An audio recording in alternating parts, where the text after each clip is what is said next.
Moment to remember. Saya menyampaikan kepada jemaat yang bisa melihat saya secara langsung, dan saya juga menyampaikan kepada semua jemaat yang melihat video saya, karena video ini diputar ke seluruh Indonesia. Shalom saudara-saudara yang tidak sempat melihat saya secara langsung. Saya percaya yang melihat langsung maupun yang tidak melihat secara langsung cuma video saja, saudara pun diberkati di kota di mana saudara berada. Ayo kita tepuk tangan untuk kota-kota lain. Katakan amin. Ya, baik saudara, karena video ini, khotbah ini akan ditayangkan ke seluruh Indonesia, baik di Palangkaraya, baik di Balikpapan, baik di Surabaya, baik di kota-kota lain, Bandung dan lain sebagainya. Oke, moment to remember. Baca di dalam Roma pasal 15 ayat yang keempat. Sebab segala sesuatu yang ditulis dahulu telah ditulis untuk menjadi pelajaran bagi kita, supaya kita teguh berpegang pada pengharapan oleh ketekunan dan penghiburan dari kitab suci. Apa yang tertulis di dalam Alkitab kita itu menjadi pelajaran bagi kita. Dan yang tertulis, peristiwa-peristiwa bukan hanya yang baik saja yang bisa jadi pelajaran, tetapi juga yang tidak baik bisa kita petik pelajaran. Nah, sekarang kita melihat sebuah peristiwa yang tertulis di Yosua pasal yang keempat, ayat 1 sampai 7. Jadi peristiwanya begini, saudara. Ketika itu Yosua memimpin orang Israel, lalu dalam perjalanan terhalang oleh sungai Yordan. Musa sudah lewat.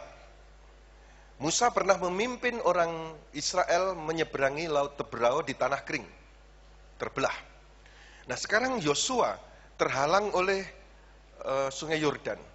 Lalu Tuhan berfirman kepada Yosua untuk menyeberangi sungai Yordan akan terbelah. Nah, kemudian para imam pengangkat tabut berjalan, saudara, berjalan semakin dekat dengan sungai Yordan itu. Tetapi tidak terbelah. Janji Tuhan belum digenapi. Sampai jarak 10 meter belum terbelah. Sampai jarak 1 meter belum terbelah. Janji Tuhan tidak digenapi. Tapi ketika mereka take action, kaki para imam pengangkat tabut itu masuk ke sungai tersebut, tiba-tiba sibaklah sungai Yordan itu terbelah menjadi dua. Dan orang Israel berjalan di tanah kering melewati sungai Yordan itu. Lalu Tuhan berfirman, ambillah batu dari tengah-tengah sungai Yordan. Setiap suku satu batu. Lalu mereka beramai-ramai membawa batu. Karena 12 suku ada 12 batu yang mereka bawa. Dan menyeberang sungai Yordan, tempat yang pertama setelah menyeberang sungai Yordan itu adalah namanya Gilgal. Lalu mereka memasang 12 batu itu di seberang. Saudara, yang ingin saya sampaikan kepada saudara, kalau Tuhan berjanji kepada saudara, lalu kemudian belum digenapi, semakin dekat kok belum digenapi, semakin dekat belum digenapi, percayalah Tuhan itu bukan manusia. Kalau janji dusta, dia berjanji pasti tepat pada waktunya dia menggenapi janji itu. Yang percaya katakan amin. So bisa tepuk tangan 2 kali lebih keras dari itu untuk kemuliaan Tuhan Yesus. Amin. Nah, kemudian saudara, setelah mereka menyeberang, janji Tuhan digenapi, ada hal-hal yang orang Israel lakukan. Yang pertama adalah mereka mengambil 12 batu peringatan. Ada 12 batu peringatan yang mereka pasang di seberang sungai Yordan. Yang kedua, saudara-saudara, mereka ketika itu diperintah oleh Tuhan untuk disunat. Di Gilgal, semua mereka disunat. Pertanyaannya adalah, apakah orang Israel belum disunat waktu itu? Sebetulnya sudah. Pada zaman Musa, saudara, sudah diperintahkan untuk semua umat Tuhan disunat. Sunat ini adalah gambaran dari covenant, perjanjian. Orang-orang yang punya ikatan janji dengan Tuhan, yang dikhususkan untuk menjadi milik Tuhan, as God's chosen and separated ones.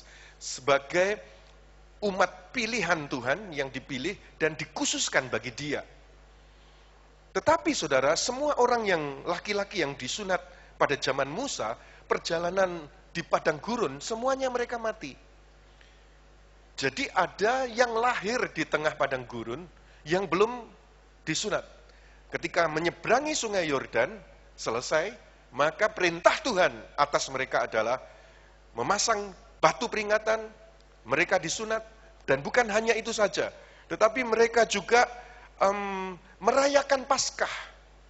Ketika melewati sungai Yordan, hal yang ketiga yang mereka kerjakan adalah mereka merayakan Paskah. Dan hal yang keempat yang terjadi setelah melewati sungai Yordan, mereka menemukan mana yang sudah 40 tahun turun memberi kehidupan untuk mereka makan, tiba-tiba berhenti. Saudara, tetapi ada hal yang sangat luar biasa. Ketika mana berhenti, Tuhan menyediakan sumber yang lain. Dari hasil tanah Kanaan itu, mereka bisa makan dengan jauh lebih baik daripada mana yang 40 tahun turun dari surga. Dan yang terakhir, saudara-saudara, yang kelima adalah mereka, khususnya Yosua, ketika itu bertemu secara pribadi dengan malaikat Tuhan. Dan Yosua berkomunikasi. Dan Yosua akhirnya memahami bahwa God is so real. Tuhan itu betul-betul nyata. Sebelumnya, Yosua hanya tahu Tuhan dari kata Musa. Yosua hanya tahu perbuatan-perbuatan ajaib Tuhan. Yosua hanya tahu karya-karya yang luar biasa yang dialaminya. Tetapi ketika telah menyeberang sungai Yordan, ada peristiwa, yaitu ia menemukan Tuhan itu nyata. Tuhan itu ada. Nah, kelima hal ini, saudara, mari kita akan melihat satu persatu. Saudara, mari kita perhatikan sekarang, ketika sampai menyeberangi Yordan, sampailah mereka ke Gilgal. Gilgal, saudara, di Yosua pasal 5 ayat yang ke-9 dikatakan apa? Dan berfirmanlah Yahweh kepada Yosua, hari ini telah kuhapuskan celah Mesir itu daripadamu. Itulah sebabnya nama tempat itu disebut Gilgal sampai sekarang. Nama tempat itu disebut Gilgal. Arti Gilgal adalah aku telah menghapuskan celah Mesir daripadamu. Celah Mesir sudah dihapuskan, sudah lalu. Arti Gilgal adalah dalam teks bahasa Inggris, today I have rolled away the disgrace of Egypt from you. Saudara-saudara, dari disgrace menjadi grace. Tidak ada kasih karunia menjadi hidup dalam kasih karunia. Saya percaya bahwa saya, saudara, oleh karena Tuhan Yesus Kristus sudah menyeberangi Yordan. Kita bukan lagi hidup dalam celah Mesir, tetapi kita hidup di dalam kasih karunia Yesus Kristus Tuhan. Nah, ada beberapa yang penting yang harus dilakukan di sana. Yang pertama yang harus diingat adalah, ingatlah engkau itu diberkati. 12 batu ini, saudara-saudara, kenapa dibawa? Mereka bertanya, supaya nanti kalau ada orang yang bertanya, anak-anakmu, engkau cerita bahwa Tuhan berbuat yang ajaib. Saudara-saudara, tell your story. Keep a clear memory of what God has done for you. Ceritakanlah ceritamu. Dan ingatlah baik-baik apa yang Tuhan sudah lakukan kepadamu. Jangan pernah berhenti cerita tentang kebaikan Tuhan. Saudara-saudara, Tuhan itu bukan hanya Tuhan di bukit. Ketika engkau sukses, oh itu karya Tuhan, dia menolong kita. Satu saat Israel perang dengan orang bangsa Syria. Orang Syria, penasihat rajanya ngomong begini, oh kita kalah dengan Israel kali ini. Karena Tuhannya Israel itu Tuhan bukit. Kalau di bukit-bukit kita perang, kalah. Karena Tuhan spesial di bukit. Tuhannya Israel. Kalau di lembah, pasti kita menang. Kata penasihat Raja Syria. Lalu mereka memerangi Israel di lembah. Tetapi toh saudara-saudara, Tuhan mendengar itu dan membuktikan Tuhan bukan hanya Tuhan di bukit, tetapi juga Tuhan di lembah. Saudara-saudara, seringkali orang Kristen juga beranggapan begitu. Oh Tuhan, dia sukses, itu karena karya Tuhan, itu karena pertolongan Tuhan. Tetapi kalau kesulitan, Tuhan nggak bisa menolong. Dengar saudara, ketika engkau dibuat oleh Tuhan berhasil, itu Tuhan. Tetapi ketika engkau sedang di lembah, Tuhan juga bisa mengubah air matamu menjadi tari-tarian. Duka citamu menjadi sukacita yang besar. Katakan amin. Tuhanmu, Tuhanku adalah bukan hanya Tuhan di bukit, tetapi Tuhan di lembah. Dia sanggup menolong kita. Dan kita bukan ditetapkan untuk berada di lembah, tetapi kita cuma melewati lembah saja. Kalau sudah mau mendapatkan peristiwa itu di 1 Raja-Raja pasal 20, ayat 23, saudara bisa mendapatkan peristiwa yang sangat luar biasa tersebut. Nah, kembali kepada 12 batu peringatan. Tuhan berkarya luar biasa, membelah sungai Yordan, saudara, dan diambil dari tengah sungai Yordan itu. Tuhan ingin supaya dari tengah pergumulanmu, sungai Yordan bagi mereka adalah penghalang, tantangan, pergumulan. Tetapi itu dibelah. Dan dari sana diambil batu. Tuhan mau supaya ketika engkau ditolong Tuhan dari tengah pergumulanmu, engkau mengingat itu. Jangan engkau melupakan, saudara-saudara. Dan ceritakan kepada anak-anakmu akan kebaikan Tuhan. Berapa banyak orang tua yang tidak pernah lagi menceritakan kebaikan Tuhan kepada anak-anaknya. Saya menceritakan kebaikan Tuhan kepada anak-anak saya. 3 anak, laki, perempuan, laki. Kalau yang laki-laki, memang mereka hamba Tuhan. Tetapi yang perempuan, saudara-saudara, ketika dia mau menikah saat itu, sebelumnya saya sudah ngomong-ngomong, ketika mau memilih pasangan, mau menikah, saya ngomong sama dia, Nik, dari sejak kecil sampai sekarang ini, darah yang mengalir di tubuhmu itu karena Tuhan Yesus. Jadi yang kamu makan, yang kamu bisa hidup ini, semuanya karena Tuhan Yesus. Kamu harus ingat itu. Jadi, kalau kamu menikah, harus dengan orang yang percaya Yesus. Dan kamu bawa keluargamu menyembah Tuhan Yesus. Saudara, itu pesan saya. Karena saya ingatkan bahwa semua karena kebaikan Tuhan. Dan bersyukur saudara, akhirnya dia punya suami yang percaya Tuhan Yesus, walaupun sebelumnya tidak. Lalu kemudian percaya Tuhan Yesus, dibaptiskan. Lalu sekarang punya keluarga, punya anak satu. Lalu sekarang mengandung, nanti April melahirkan. Dan setiap minggu mereka beribadah, melayani. Saudara, ingatkan kepada anak-anak. Saya sendiri juga mengingatkan kepada saya. Kalau saya ada sampai hari ini, itu juga karena karya Tuhan yang luar biasa. Saya dari desa, orang yang gak punya. Di rumah saya pasang foto ini. Nah, ini saya pesan kepada pelukis. Lukislah anak pakai naik sepeda, pakai celana pendek, gak pakai baju. Itulah aku. Lalu sengaja saya pasang supaya saudara, setelah kita diberkati semacam ini, saya terus ingat, aku dulu kayak begini, aku dulu kayak begini. Kalau bisa menjadi seperti ini, itu karena anugerah Tuhan semata-mata. Saudara-saudara, moment to remember. Saudara bisa ada sampai hari ini, itu adalah anugerah Tuhan. Yang setuju katakan amin. Yang setuju kita tepuk tangan untuk Tuhan Yesus Kristus. Amin. Haleluya. Saudara-saudara, mungkin saudara bisa punya untuk mengingat moment to remember dengan fotokah atau apa dan lain sebagainya. Nah, sekarang masuk lagi lebih dalam ketika saudara tadi membawa persembahan persepuluhan. Saudara-saudara, persembahan persepuluhan itu pun adalah tanda pengingat bahwa Yesus hidup memberkatimu. Jadi perpuluhan itu memberi tanda bukti bahwa kau diberkati secara finansial. Itu makna perpuluhan di dalam zaman anugerah. Mari kita melihat sejarahnya. Di Ulangan pasal yang ke-8 ayat 18, Tetapi haruslah engkau ingat kepada Yahweh Elohimu, sebab dialah yang memberikan kepadamu kekuatan untuk memperoleh kekayaan, dengan maksud meneguhkan perjanjian yang diikrarkannya dengan sumpah kepada nenek moyangmu seperti sekarang ini.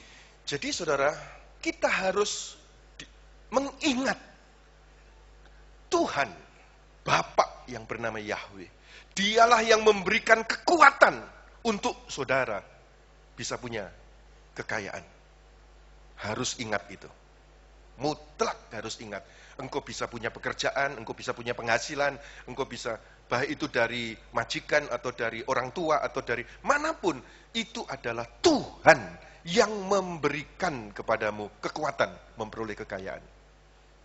Harus ingat. Lalu next ayat yang ke-19, Tetapi jika engkau sama sekali melupakan Yahweh Elohimu dan mengikuti ilah lain, beribadah kepadanya dan sujud menyembah kepadanya, aku memperingatkan kepadamu hari ini bahwa kamu pasti binasa. pada zaman Taurat, saudara, diingatkan itu. Kalau engkau menyembah ilah lain, pasti engkau binasa. Enggak ingat siapa sumbermu, nyembah ilah lain, pasti kau binasa. Saudara-saudara, 1-2 minggu ini, saya sedang konsentrasi belajar tentang suatu pelajaran yang lagi heboh di dunia barat, yaitu Krislam. Memang setiap kali saya tanya kepada jemaat, tidak ada yang tahu apa itu Krislam. Tetapi kalau saudara nanti pulang, lalu browsing di Google, saudara tulis Krislam, saudara akan kaget tentang pengajaran itu. Kalau saudara menulis browsing di YouTube, Krislam, saudara akan kaget. Gara-gara, saudara-saudara, ada pendeta besar yang membuat sebuah statement, pendeta Hillsong, dari pastornya, senior pastornya yang bernama Brian Houston, membuat statement. Dia sementara khotbah, saudara, lalu dia berkata, Tuhannya orang Muslim, Allah, itu sama dengan Tuhan Bapak kita, Yahweh. Krislam itu pengajarannya begitu. Saudara, hebohlah dunia. Diseranglah khotbah ini, kemudian dicuplik, lalu dikomentari dengan banyak orang.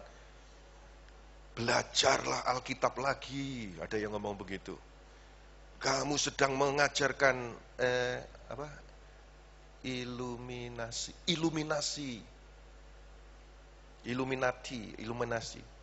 Saudara, ada yang lagi yang komentarnya panjang lebar. Nah, sebelum Brian Houston mengajarkan itu, saudara, membuat statement itu, ada pendeta besar lainnya lagi, yaitu pendeta gereja Saddleback Church. Saya pernah juga pergi ke Saddleback Church yang nulis Purpose Driven Life. Itu kan pendeta heboh tuh, Rick Warren. Saudara-saudara, lalu ia juga mengajarkan tentang itu. Itu di kekristenan. Di politik, Obama percaya Krislam. Saudara, jangan heran kalau Obama percaya Krislam, karena dia memang dari Indonesia. Bapak tirinya itu kan orang Muslim.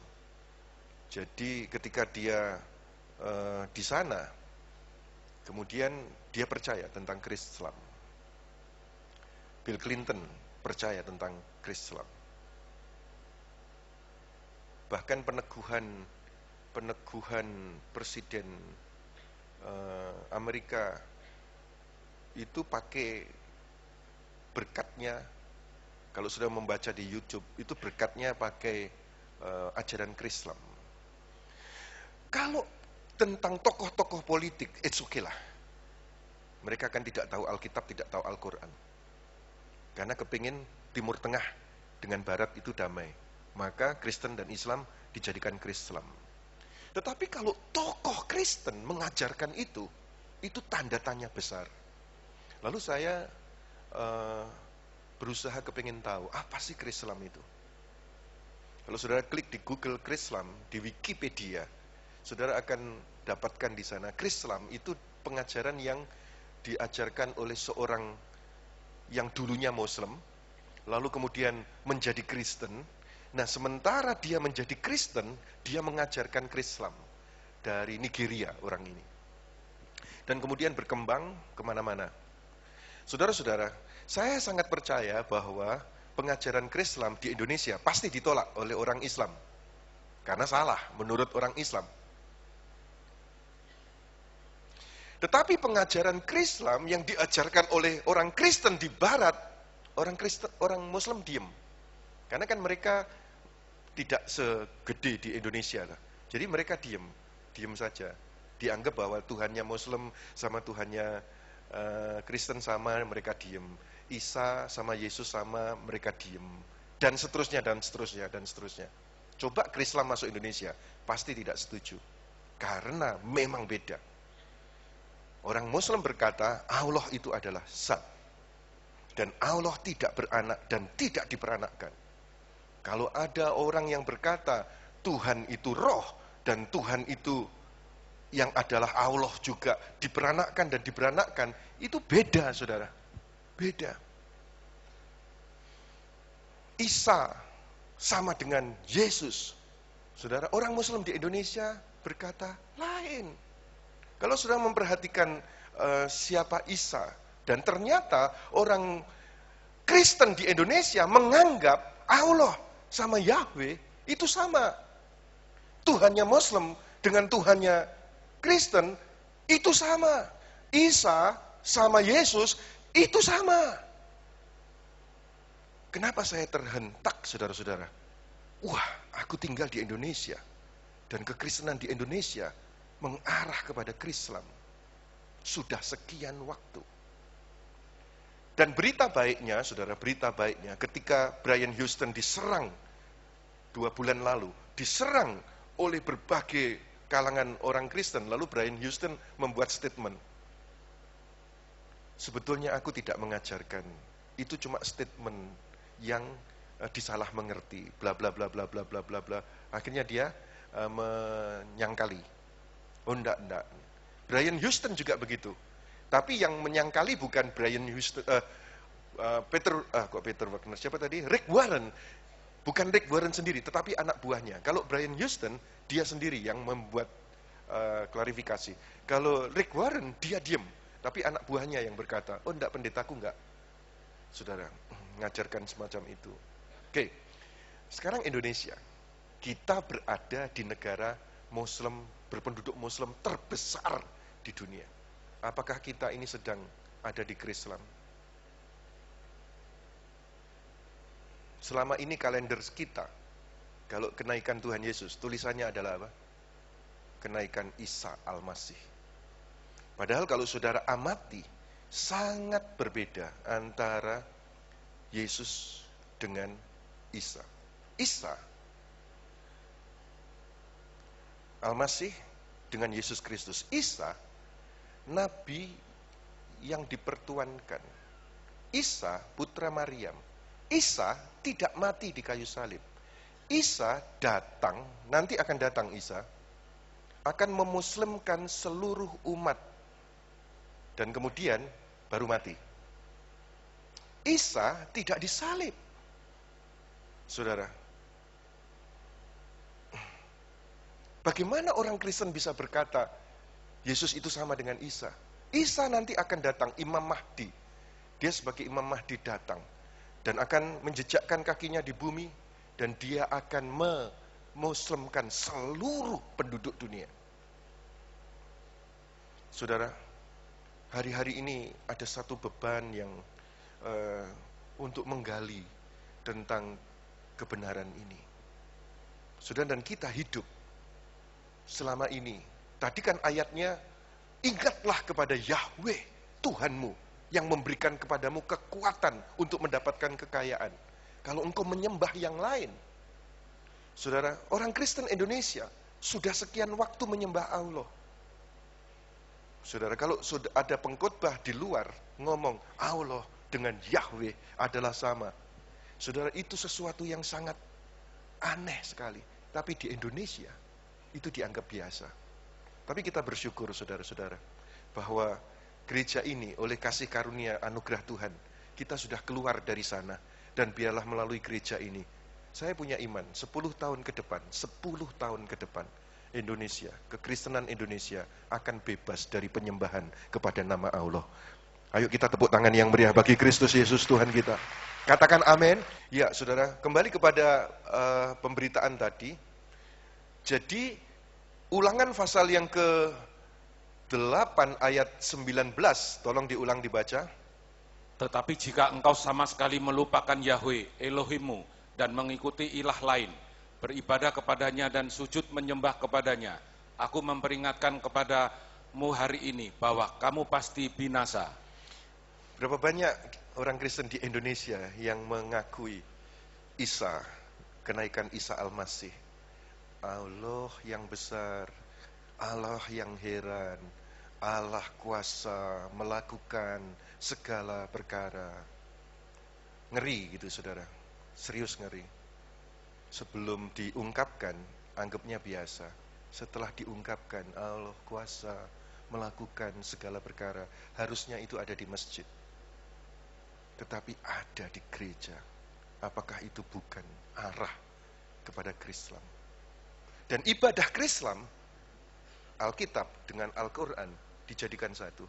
Dan khotbahlah si pengkhotbah mengkhotbahkan Yesus versi Muslim. Bahwa Yesus itu cuma sekedar nabi. Apa enggak sedih saudara-saudara? Mengkhotbahkan Yesus versi Yesus itu adalah teladan kebaikan. Karena Muslim kan tidak percaya bahwa Yesus itu juru selamat, jalan satu-satunya. Krislam mengajarkan Yesus versi Muslim. Karena bertobat dari Muslim menjadi Kristen, lalu mengajarkan Krislam. Saudara, saya menyampaikan ini kepada saudara, bukan untuk kemudian argue atau berdebat, tetapi ini untuk kepentingan pribadi. Kalau saya, saudara, untuk kepentingan memberi pengaruh kepada kekristenan di Indonesia. Tapi kalau saudara, pertama cukup untuk kepentingan pribadi. Oh Tuhan, terima kasih Tuhan, terima kasih. Nama Bapakku bukan Allah, tetapi Yahweh. Dan nanti kalau saudara dipakai Tuhan lebih lagi, saya sangat percaya melalui doa kita, negeri ini akan dibebaskan kekristenan dari penyembahan kepada nama Allah. Baik, lanjut sekarang di Ulangan pasal 14 ayat 22, kembali tentang persepuluhan tadi. Haruslah engkau benar-benar mempersembahkan 1/10 dari seluruh hasil benih yang tumbuh di ladangmu tahun demi tahun. Ini di perjanjian lama di Taurat. Mempersembahkan 1/10 dari seluruh benih yang tumbuh di ladangmu tahun demi tahun. Saudara-saudara, jadi hasil ladang, misalnya apa, gandum, misalnya apa, saudara, buah-buahan apa, dibawa 1/10, dipersembahkan ke rumah Tuhan. Kan berat, apalagi kalau tempatnya jauh. Kalau tempatnya jauh, mereka bertanya. Jawabannya adalah ayat 25. Maka haruslah engkau menguangkannya dan membawa uang itu dalam bungkusan dan pergi ke tempat yang akan dipilih Yahweh Elohimmu. Jadi diuangkan, dibawa ke tempat yang dipilih Yahweh Elohimmu. Jadi bukan maunya sendiri, dibagi-bagi ke sana, tapi yang dipilih Yahweh Elohimmu. Itu di zaman Taurat. Mari kita melihat sekarang di zaman Yesus, Matius 23 ayat 23. Celakalah kamu, hai ahli-ahli Taurat dan orang-orang Farisi, hai kamu orang-orang munafik, sebab persepuluhan dari selasi, andas manis dan jintan kamu bayar. Tetapi yang terpenting dalam hukum Taurat kamu abaikan, yaitu keadilan dan belas kasihan dan kesetiaan. Yang satu harus dilakukan dan yang lain jangan diabaikan. Ketika zaman Yesus, ahli Taurat dan orang Farisi, mereka itu membawa persepuluhan, lalu kemudian tapi mengabaikan keadilan, belas kasihan dan kesetiaan. Yesus berkata, yang ini harus kamu lakukan, yang ini jangan kamu abaikan. Jadi dua-duanya ketika zaman Yesus pun Yesus menekankan semacam itu. Oke, itu Yesus belum mati dan belum bangkit. Sekarang setelah Yesus mati dan bangkit, bagaimana tentang berita itu? Ibrani pasal 7 ayat 6. Tetapi Melkisedek yang bukan keturunan mereka memungut persepuluhan dari Abraham dan memberkati dia, walaupun ia adalah pemilik janji. Memang tidak dapat disangkal bahwa yang lebih rendah diberkati oleh yang lebih tinggi. Ayat 8. Dan di sini manusia-manusia fana menerima persepuluhan, dan di sana ia yang tentang dia diberi kesaksian bahwa ia hidup. Jadi begini saudara, sebelum Taurat, sebelum zaman Taurat, itu ada zaman Abraham dalam kasih karunia. Abraham sebelum zaman Taurat, ia membawa persembahan persepuluhannya sebagai pengingat bahwa ia diberkati oleh Tuhan. Dan dia malah tambah diberkati. Lalu dia ajarkan, diingatkan kepada anaknya, Ishak. Ishak juga melakukannya. Dan Ishak diberkati luar biasa. Lalu kemudian pada zaman Taurat, Musa mengajarkan Taurat. Kalau Taurat kan kalau nggak melakukan mati. Kalau nggak gini. Kalau zaman Abraham, anugerah, tidak ada begitu, saudara. Tapi begitu zaman Taurat, tegas sekali. Kalau nggak lakukan, kamu binasa, dan seterusnya. Nah, zaman anugerah ada perpuluhan, zaman Taurat ada perpuluhan, zaman Yesus mengajarkan yang satu harus kamu lakukan, yang lain jangan kamu abaikan, persepuluhan harus dilakukan. Lalu zaman sekarang di Ibrani, zaman kasih karunia, diajarkan apa saudara? Di sini manusia fana menerima persepuluhan. Di sana ia yang tentang dia diberi kesaksian bahwa ia hidup. Jadi ketika saudara membawa persembahan persepuluhan tadi maju, saudara membawa, di sini manusia yang fana, Imam Melkisedek, imam-imam yang fana menerima persembahan persepuluhan di rumah Tuhan ini untuk ditata, diatur. Tetapi di saat sama, ia yang di surga menerimanya. Kalau dalam teks bahasa Inggris lebih jelas, dikatakan begini, and here men that die receive tithes, but there he received them, of whom it is witness that he live. Di sini manusia yang bisa mati menerima persembahan persepuluhan, imamnya. Tetapi di sana ia menerima persembahan persepuluhan sebagai saksi, sebagai bukti, sebagai pengingat dia itu hidup memberkati keuanganmu. Jadi ketika saudara membawa persepuluhan itu, saudara bersaksi, Yesus hidup secara finansial memberkati aku. Tapi kalau saudara diberkati diem, diberkati diem, diberkati diem. Ibrani pasal 7 ayat 8, saksi Yesus hidup memberkati keuanganmu. Itulah persembahan persepuluhan. Dan Alkitab berkata, tidak akan kekurangan keuntungan orang yang membawanya untuk kemuliaan Tuhan. Next, yang pertama diberkati karena Yesus. Yang kedua, saudara-saudara, ketika mereka menyeberang sungai Yordan, mereka disunat. Itu perjanjian Taurat. Kalau tadi perpuluhan, Taurat, zaman Yesus, zaman kasih karunia, tetap. Sekarang sunat. Apakah kita sekarang juga harus disunat? Mari kita melihat dalam kasih karunia. Galatia pasal yang ke-6 ayat 15. Sebab bersunat atau tidak bersunat tidak ada artinya, tetapi menjadi ciptaan baru itulah yang ada artinya. Ingatlah engkau ini ciptaan baru. Kalau zaman Taurat bersunat itu sebagai orang yang dikhususkan, ciptaan yang khusus. Sekarang saudara, di dalam kasih karunia, bersunat atau tidak bersunat tidak ada artinya. Ayat 16, dan semua orang yang memberi dirinya dipimpin oleh patokan ini, turunlah sekiranya damai sejahtera dan rahmat atas mereka dan atas Israel milik Elohim. apa sih ciptaan baru itu? Saudara, ciptaan baru, Alkitab berkata yang lama telah berlalu, yang baru terbit. Nikodemus berkata kepada Tuhan Yesus, Yesus berkata, kalau kamu mau melihat kerajaan Tuhan, mesti harus dilahirkan kembali. Apakah aku harus masuk rahim ibuku dan keluar lagi? Oh tidak, kamu harus dilahirkan dari air dan roh. dan seterusnya, dan seterusnya. Lalu ayat di bawahnya berkata, percaya kepada betapa begitu besar kasih Bapa kepada manusia, sehingga diberikannya anak manusia yang percaya kepadanya tidak binasa. Jadi saudara, menjadi ciptaan baru itu adalah karena Yesus Kristus.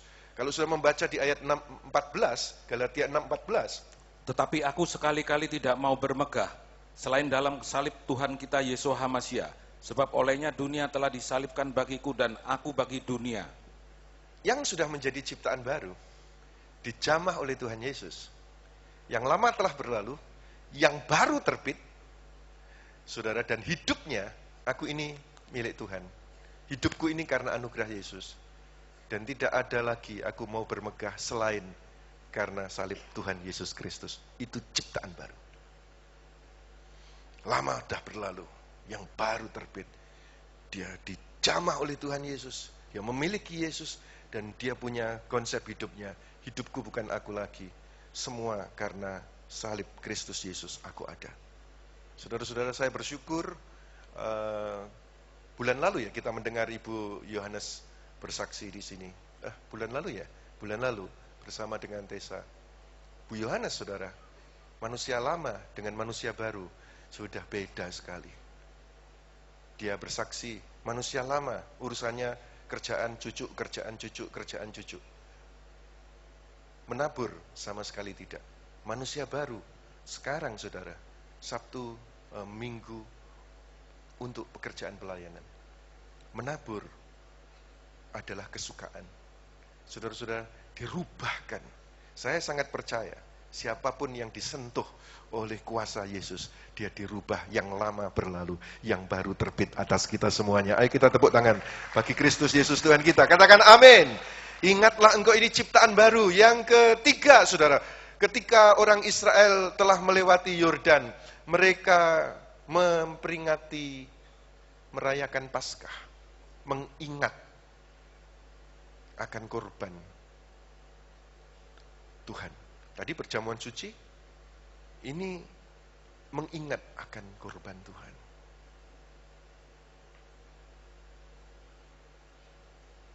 Paskah di dalam perjanjian lama itu adalah ketika bagaimana umat Tuhan Passover dilepaskan dari perbudakan Mesir oleh kuasa darah domba yang dioleskan di jenang pintu rumah.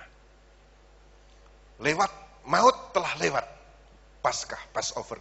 Tapi pertama-pertama, saudara-saudara, ketika Adam, manusia jatuh dalam dosa, siapa yang pertama kali memberi pakaian kepada manusia? Alkitab mencatat, Tuhan sendiri yang menyembelih binatang. Lalu kemudian memakaikan, menutupi ketelanjangan dari Adam Hawa.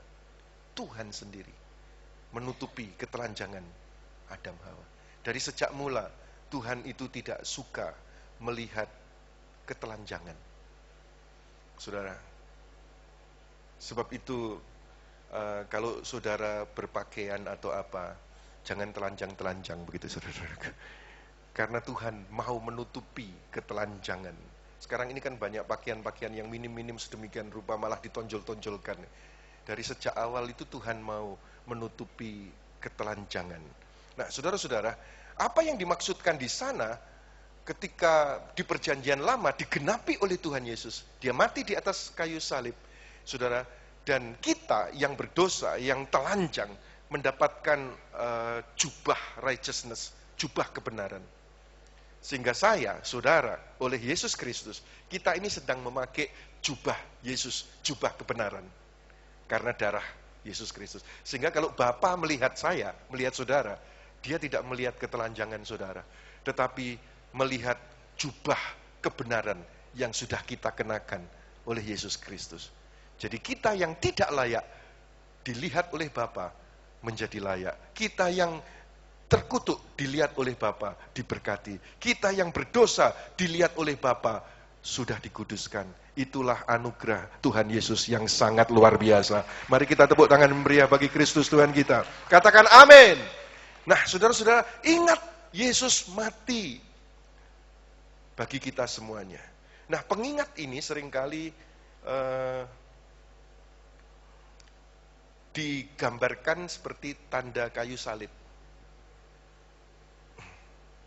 Ya toh? Salib di rumah, salib di gelang, salib di kalung, salib di anting. Itu sebagai moment to remember bahwa Yesus mati bagimu. Cuma ada salib yang ada Yesusnya, ada salib yang tidak ada Yesusnya. Kalau ada Yesusnya itu katanya Katolik. Kalau enggak ada Yesusnya katanya Protestan. Karena Yesusnya enggak perlu ada di salib. Karena Yesus kan sudah mati, sudah bangkit dan sekarang di surga. Salibnya sudah enggak ada orangnya. Tapi multimedia pakai ada Yesusnya, ini Katolik ini, saudara-saudara. Ya, bagi kita, saudara, pengingat bahwa karya salib itu luar biasa. Siapapun saudara, kapanpun dipanggil Tuhan, engkau diampuni, diselamatkan karena Yesus Kristus Tuhan. Lagi, saudara, yang keempat, ketika mereka menyeberang Sungai Yordan, stop. Mana? Wah, saudara, 40 tahun makan makanan yang dari surga. Tapi stop begitu saja. Saudara-saudara, tapi ingatlah, bila sumber satunya berhenti, Tuhan pasti sediakan sumber lainnya. Masukkan dalam hati saudara.